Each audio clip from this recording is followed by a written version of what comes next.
May paubos sa sub-sub nga training sa rescue operation ang kasundaluhan ubos sa 8th Infantry Division sa Camp Vicente Lucban sa Catbalogan, Samar.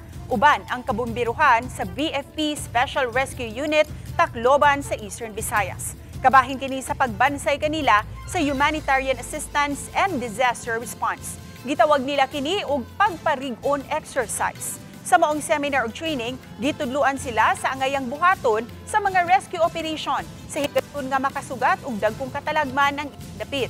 Gibansay sila sa high angle ug mountain search and rescue, urban search and rescue operation, lakip na usab ang pagkat-on sa real-time medical evacuation operations ug survival knot tying.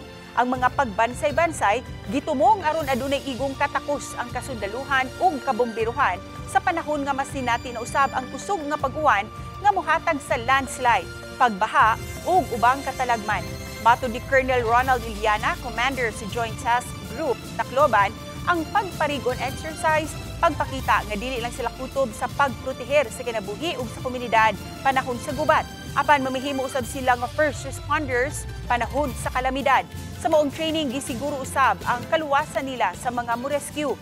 Ang nihimo sa exercise ang kadagkuan sa Office of the Civil Defense sa Eastern Visayas.